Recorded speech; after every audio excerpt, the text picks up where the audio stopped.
यूट्यूबला अनेक छोट्या छोट्या रील्स येतात. तुम्ही आपण सगळे बघतो. त्या अशा वेळा काही रील्स खूप लवकर प्रसिद्ध व्हाव्यात म्हणून नवरा बायको एकमेकांची उणीधुणी काढतात. लहान मुलं वात्रट बोलतात ते रील्स फॉरवर्ड करतात. याच्यात असं मला वाटतं, मला असं जाणवतं की एक रील अशी होती की मुलाला कमी मार्क मिळाले म्हणून वडील त्याला मारतायत. तेवढ्यात आई येते, अहो कशाला मारतायत. तर ते म्हणतात याला कमी मार्क मिळाले, हे बघ रिझल्ट आत्ता मला इथे समोर दिसला. मग ती म्हणते अहो साफसफाईमध्ये तो तुमचा जुना रिझल्ट आहे. आणि मग मुलगा म्हणतो काय बाबा तुम्हालाच कमी मार्क पडले वगैरे. म्हणजे इथे आपणच आपल्या पालकांची इज्जत काढली थोडक्यात. ती रील केली की बघा कसं आहे. विनोद आहे तो, पण त्या विनोदात कुठेतरी त्या मुलाला किंवा जे हे बघणारे आहेत त्या मुलांच्या मनात हे असं आला आपल्या आई वडिलांचं पण हे असंच आहे आणि ते आपल्याला रुबाब दाखवतात. प्रत्येक आई वडील हे आपल्या मुलाला आपल्यापेक्षा जास्त त्याने पुढे जावं म्हणून सांगत असतात. त्याच्या पाठीमागे त्यांची भावना चुकीची नसते. परंतु अशा ह्या पानसट विनोदामुळे, पानसट ह्या रील्समुळे कदाचित असं होऊ शकतं की तिला असं वाटलं की बाबा तुम्हाला कुठे चांगले मार्क मिळाले, तुम्ही कुठे कलेक्टर झाला, म्हणजे असं ह्या भाषेत ती बोलली. पण हाच एक क्षण होता की वडिलांना आणखीन पुन्हा एकदा तिला समजून सांगण्याची चांगली संधी होती. ती बोलली तर हेच तिला समजून सांगायला पाहिजे होतं की बेटा आम्ही नाही करू शकलो, मी नाही करू शकलो, पण मी त्याच्यातून शिकून शिक्षक, त्याचा मुख्याध्यापक झालो, मेहनत केली, गावात जे काही चांगलं काम केलं असेल, तुझी आई सरपंच झाली आहे, एक गावात आपलं नाव आहे, त्या शाळेच्या संस्थेवर ते उपाध्यक्ष आहेत.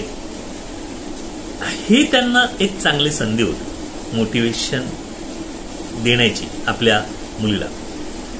काय आहे, प्रत्येक गोष्टीवर रागून चालणार नाही. मला ह्या ठिकाणी एक छान गोष्ट आठवते. जेव्हा अमिताभ बच्चनांनी आपल्या वडिलांना विचारलं की तुम्ही आम्हाला जन्म का दिला, त्यांची खूप छान स्टोरी आहे. हे क्षण असतात, हे ऐकायचे, बघायला पाहिजे आपल्याला किंवा त्याच्यातून काहीतरी शिकायला पाहिजे एक पालक म्हणून. मी असं म्हणतो त्याचं कारण असं आहे की हिचे वडील तर मुख्याध्यापक होते. शाळेमध्ये जर तुम्ही जी मुलं चुकतायत त्यांना जर मोटिवेट करू शकले नाही, मारून काय सगळे सुधारणार नाही, मारून सगळे सुधारणार नाही. काहींना काही वेळा थोडासा मार द्यावा लागतो, परंतु तुम्हाला मोटिवेट करता आलं पाहिजे. तुम्ही शाळेत शेकडो मुलं असतील ना शाळेमध्ये, त्यांना तुम्ही परिपाठाच्या वेळी गोष्टी सांगतो आपण, छान छान गोष्टी सांगितल्या जातात. प्रत्येक शाळेमध्ये परिपाठ असतो. मी सुद्धा एक शाळा गेले 30 वर्ष चालवतोय, त्याबद्दल मी कधीतरी बोलीन एकदा. शिक्षण वंचित मुलांसाठी तेही चालवतो आम्ही शाळा. तर तुम्ही मुख्याध्यापक आहात. हा क्षण खूप चांगला होता जेव्हा तिने तुम्हाला विचारलं बाबा तुम्हाला कुठे मार्क मिळाले. त्यावेळी जर तुम्ही तिला व्यवस्थित समजून सांगितलं असतं, जसं अमिताभ बच्चनच्या वडिलांनी वडिलांना विचारलं तुम्ही आम्हाला जन्म का दिला, आम्ही या सगळ्या समस्यांना तोंड देतोय. म्हणजे अमिताभ बच्चनला त्यांच्या मित्रांनी हे सांगितलं की आपल्या आई वडिलांनी आपल्याला जन्म दिला हे चूक आहे. मग यांनी वडिलांसमोर गेले आणि विचारलं की तुम्ही आम्हाला जन्म का दिला. पण त्यावेळी वडिलांनी जे उत्तर दिलं खूप सुंदर होतं. ते म्हणाले की जसं आम्ही तुला न विचारता जन्म दिला तसं आमच्या वडिलांनी आम्हाला दिला, त्या आमच्या वडिलांच्या वडिलांनी त्यांना दिला आणि तसं झालं. पण याच्यापुढे तू तसं करू नकोस, तू तुझ्या मुलांना विचारून जन्म दे. ह्या छोट्या गोष्टीने जेव्हा जर यांनी आपल्या मुलीला नीट मोटिवेट करून समजून सांगितलं असतं की बाई आमची परिस्थिती वेगळी होती, मला जेवढं शक्य झालं तेवढं मी केलं, तू हुशार आहेस, आम्हाला तुझ्याकडनं अपेक्षा आहे, जे समथिंग, तर कदाचित भविष्यात हिने मोटिवेशन दिलं असतं अनेक विद्यार्थ्यांना की मी माझ्या वडिलांना जेव्हा सांगितलं मला मार्क कमी पडले, मला वडील ओरडले आणि मी वडिलांना उलट बोलली की तुम्हाला कुठे मार्क कमी पडले, तेव्हा माझ्या वडिलांनी मला खूप सुंदररित्या समजवलं, मला कमी मार्क मिळाले होते, पण मग त्यांनी जेव्हा मला समजवलं, मग मी ठरवलं नाही आपण परत चांगला अभ्यास करायचा आणि आईवडिलांची जी अपेक्षा आहे, आपल्या गावासाठी एक चांगला डॉक्टर पाहिजे असेल, अशी वडिलांची कदाचित अपेक्षा असेल की ह्या रूपाने चांगली शाळा दिली आहे आपण संस्थेच्या माध्यमातून, एक चांगला डॉक्टर द्यावा, अशी कदाचित त्यांची अपेक्षा असू शकेल आणि मग मी चांगली डॉक्टर झाली. ही भविष्यातली घटना घडली असती, परंतु एका छोट्या रागाचं रूपांतर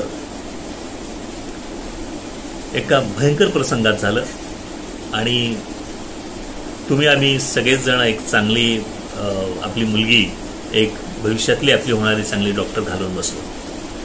पालकांना एकच माझं म्हणणं आहे की तुम्ही तुमच्या घरातल्या मुलांशी संवाद साधताना, हल्लीची मुलं खूप लहान वयामध्ये ह्या सगळ्या त्यांच्या आजूबाजूला असलेल्या गॅजेट्समुळे उलट बोलण्याचे चान्सेस आहेत, परंतु संयम ठेवून त्यांच्याशी नीट बोलून, आता हा संयम येणार कुठून? त्याच्यासाठी तुम्हालाही काही वाचलं पाहिजे, तुम्हालाही काही चांगली पुस्तकं वाचली पाहिजेत, काही चांगल्या गोष्टी ऐकल्या पाहिजेत की जे तुम्हाला मुलांना सांगता येतील. हे फार महत्त्वाचं आहे. तर इथे थांबतो. आपल्या विचारांची काळजी घ्या. आपल्या मनात कोणते विचार येतात, आपल्या मुलांबरोबर आपण कसं वागतो, फार महत्त्वाचं आहे. आणि भविष्यातली ही पिढी घडवण्यासाठी, शिवाजी जन्माला येण्यासाठी पहिल्यांदी जिजामाता जन्माला येणं फार महत्त्वाचं आहे. आपल्याला प्रत्येकाला जिजामाता बनणं गरजेचं आहे, तरच आपण आपले शिवाजी बनवू शकतो.